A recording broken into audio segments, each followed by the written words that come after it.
किसी गांव में एक साधु रहा करता था। वह जब भी नाचता था तभी बारिश होती थी।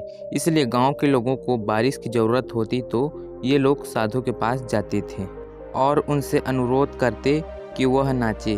वे जब भी नाचने लगते थे तब बारिश ज़रूर होती थी। कुछ दिनों बाद शहर के 4 लड़के गांव में घूमने आए।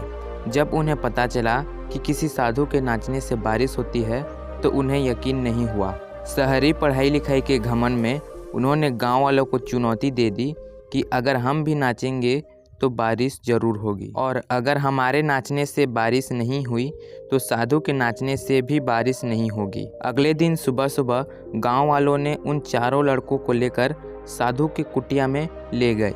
गांव वालों ने साधु को सारी बात बताई। फिर लड़कों ने नाचना शुरू किया।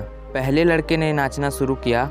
आधा घंटा बीत गया। फिर पहला लड़का थक कर बैठ गया, पर बादल नहीं दिखी। कुछ देर बाद दूसरे लड़के ने नाचना शुरू किया और 1 घंटे बीतते बीतते वह भी थक कर बैठ गया। बाकी दोनों लड़कों ने भी ऐसा ही किया, पर बारिश नहीं हुई। अब साधु की बारी थी। उसने नाचना शुरू किया। 1 घंटा बीत गया, पर बारिश नहीं हुई।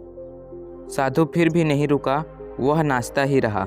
नाचते नाचते 2 घंटे बीत गए, पर बारिश नहीं हुई।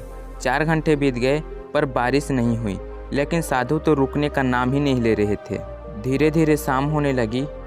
तभी बादलों की गरज सुनाई दी और थोड़ी ही देर बाद जोरों की बारिश होने लगी। यह देखकर चारों लड़के दंग रह गए और तुरंत साधु से क्षमा मांगी।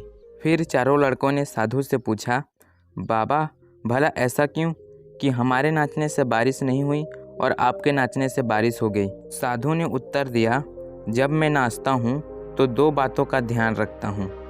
पहली बात तो मैं यह सोचता हूँ कि अगर मैं नाचूंगा तो बारिश को होना ही पड़ेगा, और दूसरा यह कि मैं तब तक नाचूंगा जब तक कि बारिश ना हो जाए। सफलता पाने वाले में भी यही गुण होता है।